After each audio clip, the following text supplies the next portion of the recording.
శుభములు కలుగు నీకు. విడాకులిస్తే ఏమవుతుంది?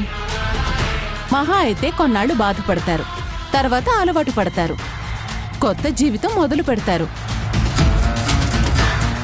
దానివల్ల మనం వాళ్ళని దూరంగా పంపించేయగలుగుతామే కాని శాశ్వతంగా బాధలో ఉంచలేం కదా. అదే వాళ్లకొక అవకాశం ఇస్తే వాళ్ళంతట వాళ్లే సింహం గుహలోకి వచ్చిన లేడీలా మన కాళ్ల దగ్గరకొస్తారు. మనం పెట్టిన కండిషన్స్ అన్నింటినీ ఒప్పుకుంటారు. హాసినిని మన ఇంట్లోకి పంపిస్తారు. అది మన కాళ్ల కింద చెప్పులా తలెత్తకుండా పడుంటుంది. కృష్ణ తులసి జుట్టు మన చేతుల్లోనే ఉంటుంది. సూపర్ అమ్మా, సూపర్ ప్లాన్. అవకాశాన్ని నీకు అనుకూలంగా మార్చుకోగలవు కాబట్టే బిజినెస్ లో నువ్వింత సక్సెస్ఫుల్ పర్సన్ అయ్యావు. కానీ మనం కృష్ణ తులసికి అవకాశం ఇచ్చామని తెలిస్తే శేఖర్ గుక్కపెట్టి ఏడుస్తాడేమో. ఏడిశాడు. శేఖర్ మాటలు మనం వినాల్సిన అవసరం లేదు. అతణ్ణి మనం ఎంతలో ఉంచాలో అంతలోనే ఉంచాలి. వాడి సలహాలు ఎంతవరకు తీసుకోవాలో అంతవరకే తీసుకోవాలి. అదేంటమ్మా, తను మనకి చాలా నమ్మకంగా ఉంటున్నాడు. మనం ఏం చెప్తా చేస్తున్నాడు. మంచి సలహాలు కూడా ఇస్తున్నాడు కదా. అతను సలహాలిచ్చేది, సహాయం చేసేది మన మీద గౌరవంతోనో ప్రేమతోనో కాదు, కృష్ణ తులసి మీద ఉన్న కోపంతో. మన మంచి కోరి సాయం చేసేవాడికి, ఎదుటి వాళ్ల చెడు కోరి మనకి సహాయం చేసేవాడికి మధ్య ఒక సన్నటి గీత ఉంటుంది. గీతకి యువతల ఉన్నవాడితో మనకి ఎలాంటి ప్రమాదం ఉండదు. అవతల ఉన్నవాడితో మాత్రం ఎప్పుడు ఎలాంటి ప్రమాదం వస్తుందో తెలీదు. అందుకే ఆ గీతని జాగ్రత్తగా గుర్తించాలి. అలాంటి వాడితో జాగ్రత్తగా ఉండాలి. జాగ్రత్తగా ఉండడం ఎందుకమ్మా? అతన్ని దూరంగా పెట్టేస్తే సరిపోతుంది కదా. అది కూడా ప్రమాదమే విక్కీ. దూరం పెట్టామని తెలిసిందనుకో, అతను అవతలి వాళ్ల జట్టుతో జత కట్టేస్తాడు, మనకి చెక్ పెట్టించేస్తాడు. అందుకే అలాంటి వాళ్ళని మనం మచ్చిక చేసుకోవాలి, మన బోన్లో ఉంచుకోవాలి. అవసరం వచ్చినప్పుడు అవతలి వాళ్ళని దెబ్బతీయటానికి ఉపయోగించుకోవాలి.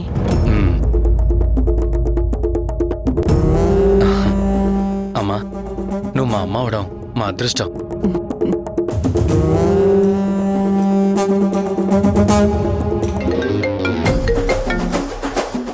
ఎందుకు కాల్ చేసా? పోవే, నాకు నీ ఫ్రెండ్షిప్ అక్కర్లేదు, నీ సారీలు అక్కర్లేదు, నాకు అసలు ఫోన్ ఇచ్చేకు. నా వల్ల నీకొచ్చిన సంబంధాలన్నీ చెడిపోతాయి. ఫోన్ పెట్టే.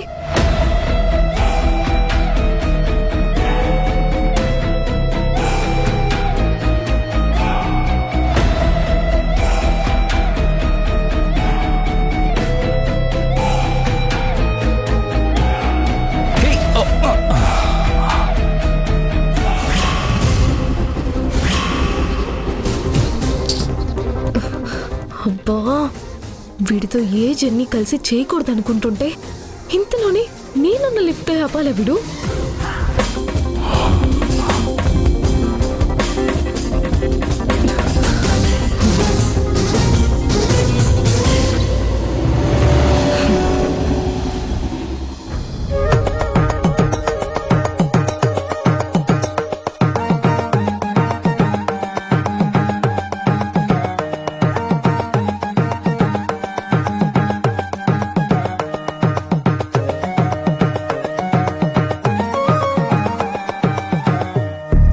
మీరిద్దరూ పైనుంచి గ్రౌండ్ ఫ్లోర్ కి వచ్చారా? లేదే, ఎందుకలా అడుగుతున్నావ్? మరి లిఫ్ట్ లోకి వచ్చి బటన్ నొక్కకుండా నిలబడితే ఇది ఎక్కడికి వెళ్ళదని మీకు తెలీదా?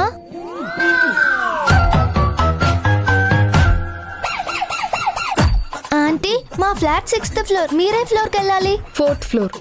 ఓ టైలర్ షాప్కి వెళ్ళాలా? అంకుల్ మీరే ఫ్లోర్కి వెళ్ళాలి. 5th floor. అంటే డర్మటాలజీ అంకుల్ దగ్గరకా? అంతే అయి ఉంటుంది. ఏ గజ్జో దురదలో ఉండుంటాయి. ఏయ్ పొట్టి, ఎక్కువగా మాట్లాడావంటే ఊరుకొని చెప్తున్నాను. నాకేం అలాంటి జబ్బులు లేవు, నీకే ఉండుంటాయి. నోరు ముయిరా లొట్టి. ఎక్కువ మాట్లాడావంటే మొహం పగిలిపోతుంది. అయినా మొన్న నా చేతి దెబ్బ రుచి చూసావు, అయినా సిగ్గులేదా నీకు?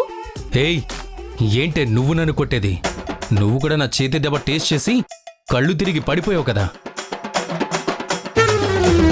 మళ్ళీ ఒక్కటిచ్చానంటే దెబ్బకి ఇక్కడే లిఫ్ట్లో పడుంటావు. రేయ్,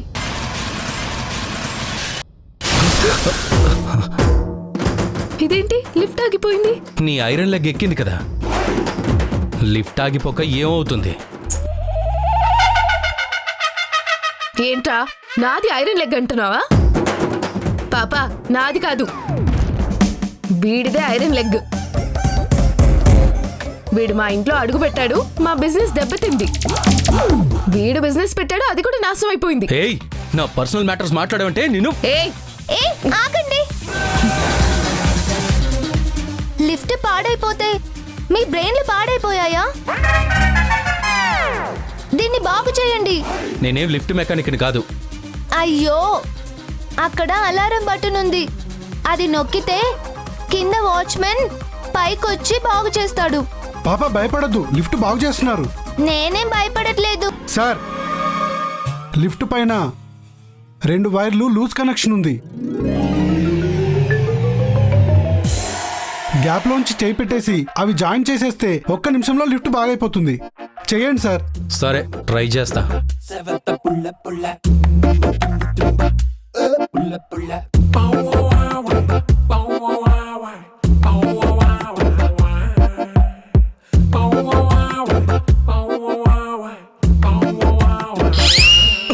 ఆ వైర్లు నాకు అందట్లేదు, మీరే పైనుంచి దిగి జాయింట్ చేసుకోండి. ఏంటి? మీరు ఈ ఆంటీని ఎత్తుకోండి. ఆంటీ ఆ వైర్ని కనెక్ట్ చేస్తుంది. చిచి, దీన్ని ఎత్తుకోవాలా? చిచి, వీడు నన్ను పైకెత్తితే ఈ లిఫ్టే వీడికి సమాధిగా మారుతుంది. అవును, నేను టచ్ చేయగానే కరెంట్ షాక్ తగిలి నేను నిజంగానే చేస్తాను. ఏ ఆపండి. మీరు ఇలాగే కొట్టుకుంటే మనం ఇక్కడే ఉండిపోతాం. అంకుల్ మీరు ఆంటీని ఎత్తుకోండి. ఆంటీ మీరు వెళ్ళి వైర్ కనెక్ట్ చేయండి.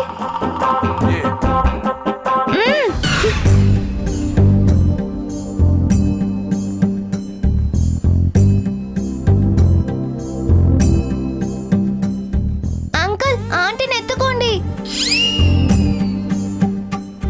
ఆంటీ వెళ్ళండి, తొందరగా జాయిన్ చేయండి వైర్ని.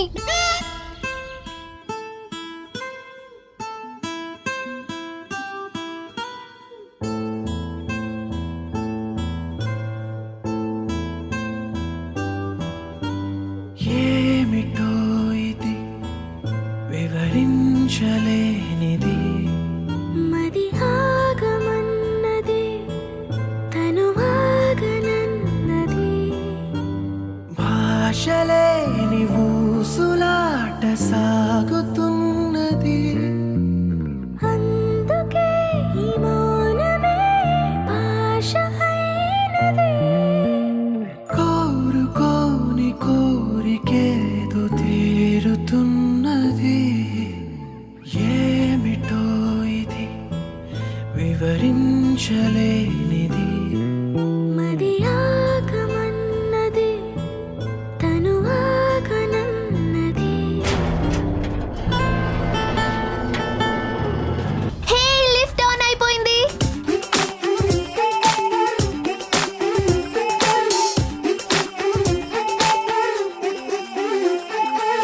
గోవిందా చూడవయ్యా వీళ్ళిద్దరి వింత గోల, గోరంతా దానికైనా కొండంతా యుద్ధలీలా.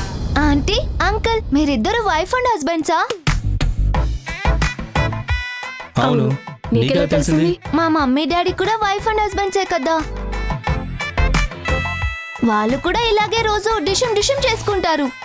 అందుకే నాకు అర్థమైపోయింది. కానీ వాళ్ళిద్దరూ ఎంత ఫైటింగ్ చేసుకున్నా ఈవినింగ్కే కలిసిపోతారు. మీరు కూడా అలాగే కలిసిపోతారు, నాకు తెలుసు.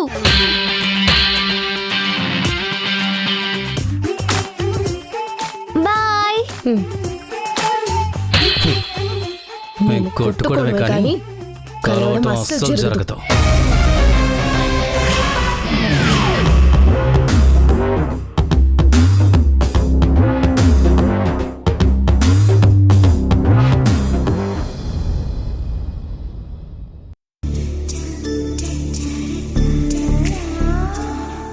మీరెందుకో నాతో పాటు నడుస్తూ వస్తున్నారు?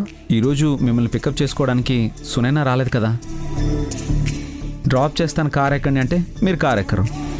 అందుకే మీ వెంట నడుస్తున్నాను. నేనొక్కదాన్ని వెళ్ళగలను, మీరు వెళ్ళండి. శత్రువులు పెరిగినప్పుడు అప్రమత్తంగా ఉండాలి కదా. శత్రువులు పెరిగారా? నాకా? ఆ అరుంధతి, విక్కీ, ఇంకా మీకుండే రెగ్యులర్ రైవాలరీసే కదా. అరుంధతి గారు నన్నేం చేస్తారండి? ఏం చేస్తారంటే ఆల్రెడీ చాలా ప్లాన్ చేస్తున్నారు కదా. ఇంతకీ మీరు వాళ్ళ ఇంటికి వెళ్ళారు కదా, అక్కడ ఏమైంది? విడాకుల గురించి ఆవిడేమంది? ప్రస్తుతానికైతే ఆవిడ ఆపగలిగాము. అంటే వాళ్ళ ఇంటికి మేము వెళ్ళేసరికి ఆవిడ విడాకుల నోటీస్ తెప్పించేసి మాకు పంపించడానికి రెడీగా ఉంది. మేము ఈ ఒక్కసారికి హాసిని తప్పుని ఖాయమని అడిగాం. క్షమించి హాసినికి కొంచెం టైం ఇవ్వమని అడిగాం. ఏమంది? ఒప్పుకుంది. ఒప్పుకుందా? నాకెందుకు ఏదో తేడాగా అనిపిస్తుందండి. తేడాగానా? అంటే అంటే అరుంధతి గారు అంత తొందరగా ఒప్పుకున్నారంటే ఆవిడ మైండ్లో ఏదో ప్లాన్ ఉందని అనిపిస్తుంది. ఎందుకలా అనుకోవాలి? ఎందుకంటే ఆవిడతో కలిసి బిజినెస్ చేయమని మమ్మల్ని ఫోర్స్ చేసింది. మేము రిజెక్ట్ చేశాం. అప్పుడు అవసరం ఆవిడదైనా తిరిగి బతిమలాడలేదు. కనీసం ఒక్క ఫోన్ కూడా చేయలేదు. అంత మొండి మనిషి ఈ విషయంలో అంత ఈజీగా ఎలా కన్విన్స్ అయిందా అని. అందులో ఏముంది? ఇక్కడ అవసరం మీది. ఆయుధం ఆవిడ చేతుల్లో ఉంది. అయినా ఒప్పుకుంది అంటే ఏదో ప్లాన్లో ఉంది అనేది కన్ఫర్మ్. ఆవిడ ఏ ప్లాన్లో ఉన్నా అది ఇంప్లిమెంట్ చేసినప్పుడే మనకి తెలుస్తుంది. కానీ ముందే మనం ఎలా తెలుసుకోగలం? ప్లాన్ మనం తెలుసుకోక్కర్లేదండి. మనమే ముందు ప్లాన్ చేస్తే సరిపోతుంది కదా. మనమా? ప్లానా? అవునండి. మా లాయర్తో మాట్లాడతాను. అరుంధతి గారి మీద, విక్కీ మీద గృహహింస చట్టం కింద కేసు వేస్తే దెబ్బకు లైన్లోకి వస్తారు. ఏ కేసు వద్దండి. హాసిని జీవితం బాగుండటం కావాలి. హాసినికి కొంచెం టైం ఇవ్వాలి. ఇస్తే అన్ని తనే సర్దుకుంటుంది. అడ్జస్ట్ అయి తనే వాళ్ళ ఇంటికి వెళ్ళిపోతుంది. అస్సలు ఊహించనిది ఈ పెళ్లి. దాన్నే యాక్సెప్ట్ చేసింది హాసిని. ఈ గొడవకి అడ్జస్ట్ అవ్వలేదా? ఓకే, మీ ఇష్టం అండి. ఎలాగైనా హాసిని జీవితం బాగుండడమే కదా నాకు కావాల్సింది. సరే, మీరు ఇంటికి వెళ్ళిపోండి. నేను వెళ్తాను ఇక్కడి నుంచి. అదేంటండి? పర్లేదు. ఏవండి, ఇంతకు ముందు కూడా ఇలాగే నడుచుకుంటూ వచ్చి కాళ్ళు నొప్పులు వస్తే ఆయింట్మెంట్లు రాయించుకొని స్ప్రేలు కొట్టుకొని చాలా కష్టపడ్డారు. మళ్ళీ ఇప్పుడు అవన్నీ అవసరమా? అప్పో, మీకు అన్నీ బాగానే గుర్తున్నాయే. నా జీవితంలో జరిగింది ఏది మర్చిపోనండి. మీరు చాలా గ్రేట్, చాలా గ్రేట్ అండి.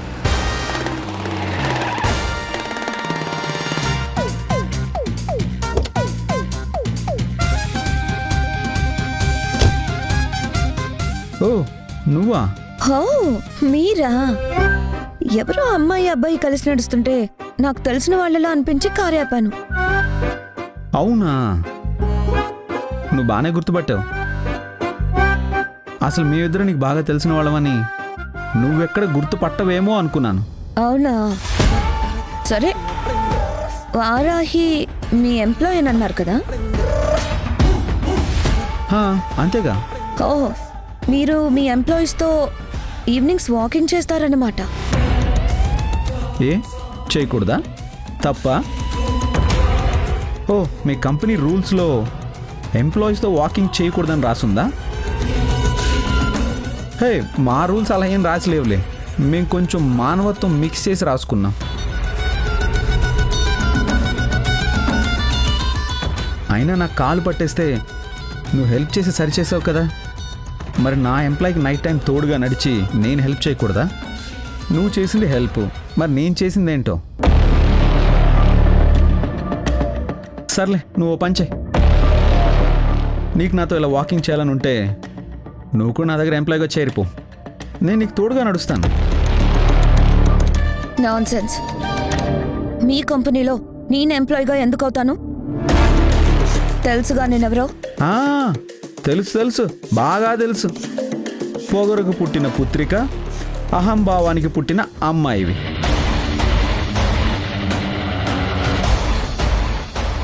డ్రైవర్, కార్తీ.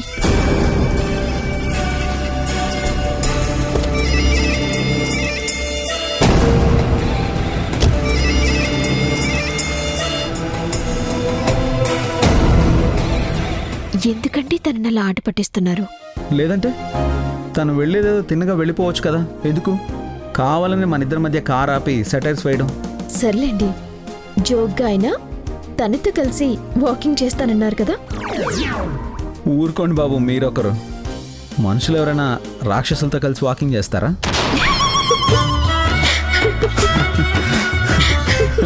రాక్షస, ఈ మాట తన ముందంటారా? అంటాను, నాకేంటి భయం. అయితే ఉండండి, ఇప్పుడే ఫోన్ చేసి తనని రమ్మంటాను. అయ్యో ప్లీజ్ వదిలేండి. ఎందుకండి ప్రశాంతంగా ఉన్న ప్రాణాన్ని పరుగులు తీయించాలని చూస్తారు?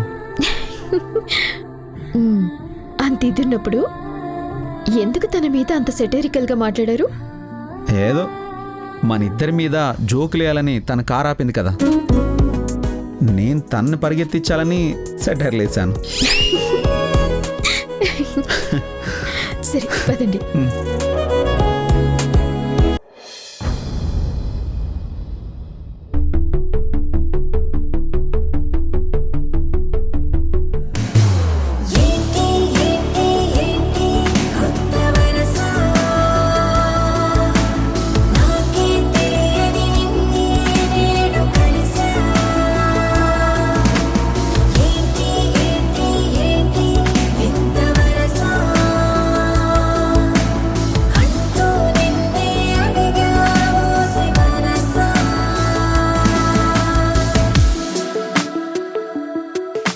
ఏంటి నేను వచ్చినా నన్ను చూడకుండా ఎక్కడో చూస్తుంది?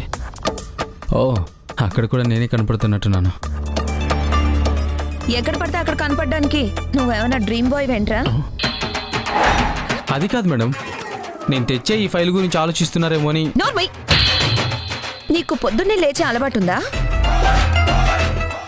పొద్దున్నే లేచి జాగింగ్, రన్నింగ్, వాకింగ్ అన్నీ చేస్తాను మేడం. వాటితో పాటు బ్రషింగ్ కూడా సరిగ్గా చెయ్యి. ఇంతకీ ఏం ఆలోచిస్తున్నారు మేడం? రే, అసలే ఆ చరణ్ గాడు చాలా డిస్టర్బ్ చేస్తున్నాడు, మధ్యలో నీ డిస్టర్బెన్స్ ఏంట్రా? చరణ్ గారు డిస్టర్బ్ చేశాడా? ఏం చేశాడు మేడం? అలా చేస్తుంటే మీరెందుకు ఊరుకున్నారు? వెంటనే నాకు ఫోన్ చేయాల్సింది కదా. చేస్తే వచ్చి అతని చేతిలో ఫుల్గా తన్నులు తినేసి వచ్చేవాడుగా. మేడం, ఒరేయ్, అతను నన్ను డిస్టర్బ్ చేశాడంటే ఏడిపించాడని కాదురా, అతని స్టైల్తో డిస్టర్బ్ చేస్తున్నాడని అర్థం. స్టైల్తోనా? అవునరా, చరణ్ పేరుకి మాకు శత్రువే, కానీ కలెక్టర్ ఆఫీస్లో అంత స్టైల్గా మాట్లాడుతూ ఉంటే నేను అతని ఫ్యాన్ అయిపోయానురా. అతను పొగరుగా సమాధానం చెప్పడం కానీ, వరాహిని కంట్రోల్ చేసి తీసుకెళ్లడం కానీ, కలెక్టర్తో మాట్లాడడం కానీ అంతా సూపర్ స్టైల్గా చేశాడ్రా. ఆ స్టైల్ వల్లే అనుకుంటా అతని చుట్టూ అమ్మాయిలు తిరుగుతారు. ఊరుకోండి మేడం, వాడిలో ఏం స్టైల్ ఉంది? చెంచా మొహంగాడు. స్టైల్ కావాలంటే నేను చేసి చూపిస్తాను, చూడండి.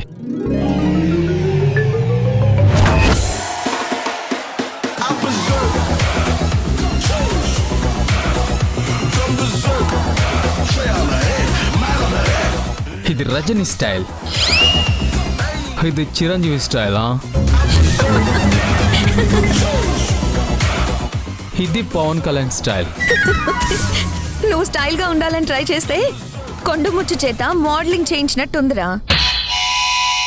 కానీ చరణ్ చెయ్యి కదిపినా కాలు కదిపినా ఓ చిన్న మాట మాట్లాడినా అంత సూపర్ గా అనిపిస్తుంది. అది ఇన్బిల్ట్ ఉండాలిరా, ఇమిటేట్ చేస్తే వచ్చేది కాదు. అతని స్టైల్ ఎవరికి రాదు. నువ్వు ఇక్కడ నుంచి వెళ్ళు. సరే మేడం.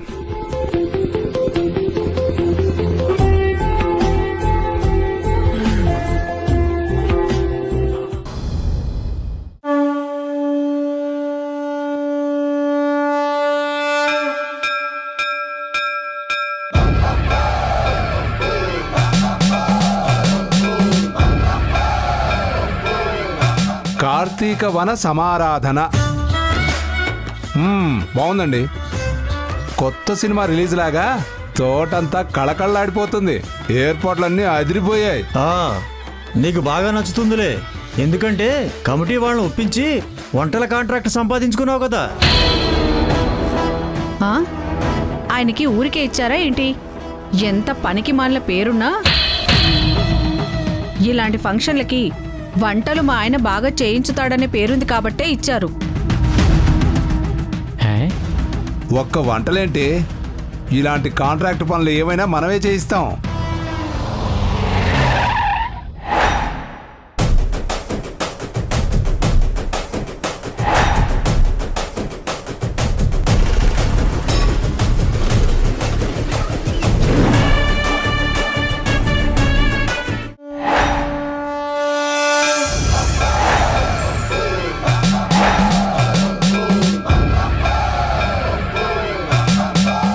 అమ్మా కృష్ణమ్మ, నీ చేత్తో పూజ చేసి వన సమారాధన మొదలుపెట్టమ్మా.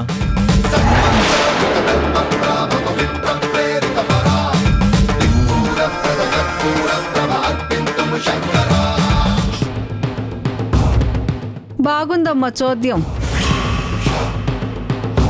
ఊరు గొడ్డుపోయినట్టు మొగుడు వదిలేసిన ఆడది, మొగుణ్ణి వదిలేసిన ఆడదని కూతురు కలిసి ఈ పూజ చేస్తుంటే ముత్తైదులమైన మనమంతా భజన చేస్తున్నామా?